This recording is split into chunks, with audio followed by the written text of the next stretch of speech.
নাহমাদুহু ওয়া নুসাল্লি আলা রাসূলিহিল কারীম আম্মা বাদ ফাআউযু বিল্লাহি মিনাশ শাইতানির রাজীম বিসমিল্লাহির রহমানির রহিম। সকল প্রশংসা সেই মহান রব্বুল আলামিনের জন্য, যিনি আসমান ও জমিনকে সৃষ্টি করেছেন।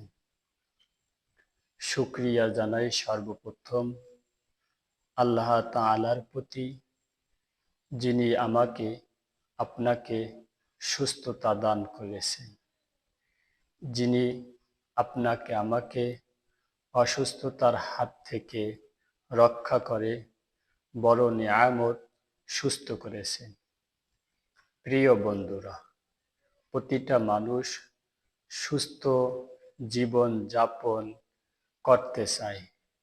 এই সুস্থ জীবন যাপন যদি করতে হয়, তাহলে চিকিৎসকদের কিছু ফর্মুলা এবং নবী করিম সাল্লাল্লাহু আলাইহি সাল্লামের পথ দিক নির্দেশনা মোতাবেক যদি আপনি আমি আমাদের জীবনকে পরিচালনা করতে পারি, আমাদের জীবনকে ওই দিক নির্দেশনার দিকে যদি আমরা ব্যবহার করতে পারি, নিজেদের জীবনকে পরিচালনা করে যেতে পারি, তাহলে আমাদের আল্লাহর রহমতে মৃত্যু পর্যন্ত আমরা সুস্থ থাকব।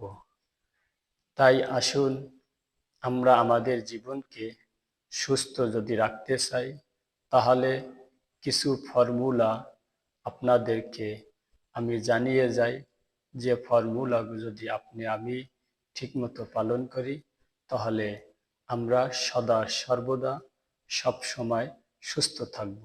তাহলে চলুন আমরা জেনে নেই যে সেই দিক নির্দেশনাগুলো কি কি। শারীরিক সুস্থতার জন্য করণীয়। কোনো বিশেষজ্ঞ বলেন, যারা সুস্থতা চায় তাদের উচিত 1 নম্বরে উত্তম খাদ্য খাওয়া, 2 নম্বরে যখন ক্ষুধা লাগবে তখন খাওয়া, 3 নম্বরে পিপাসা লাগলে পানি পান করা, তবে বেশি করে পানি পান না করা, 4 নম্বরে রাতে খাওয়ার পর 40 কদম হাঁটা, 5 নম্বরে দিনের বেলা খাওয়ার পরে কাইলুলা তথা গড়াগড়ি করা, 6 নম্বরে বৃদ্ধ পশুর গোশত না খাওয়া, অর্থাৎ বয়স্ক পশুর গোশত না খাওয়া, 7 নম্বরে ওষুধ তখন ব্যবহার করা যখন অসুস্থ হবে, 8 নম্বরে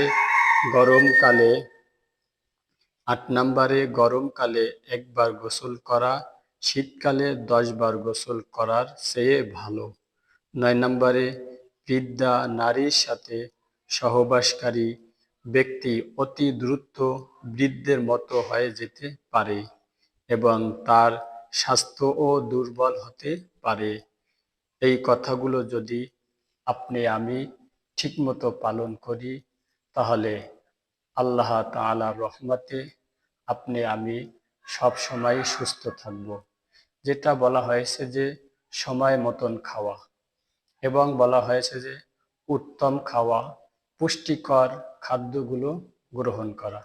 যদি আমি পুষ্টিকর খাদ্য গ্রহণ করি, তাহলে আমাদের শরীর স্বাস্থ্য ভালো থাকবে। এবং গরমকালে 1 বার গোসল করা, শীতকালে আমি 10 বার গোসল করার চেয়েও বেশি উত্তম। এরপরে আরেকটি যে বিষয় বলা হয়েছে, সেটি হলো যে বৃদ্ধা মহিলাদের সাথে সহবাস না করা। যদি করেন, তাহলে আপনি অতি দ্রুত বৃদ্ধার মতো, বয়স্কদের মতো হয়ে যাবেন। এরপরে বলা হয়েছে বয়স্ক পশুর গোশত না খাওয়া। বিভিন্ন সময়ে দেখা যায়, বয়স্ক গরু যখন জবাই দেয়, তখন ওই গরু গোশত বিক্রি করলে আমি কিনে এনে খাই। এবং বেশি বেশি করে সময় মতো আপনার খানা পান করা। প্রিয় বন্ধুরা, কথাগুলো যদি ভালো লাগে, তাহলে ভিডিওটি শেয়ার করে দিবেন। সবার আগে শিক্ষণীয় বিষয়গুলো জানতে আমার চ্যানেলটি সাবস্ক্রাইব করে রাখুন এবং বেল বাটনটি অল করে রাখুন। ধন্যবাদ।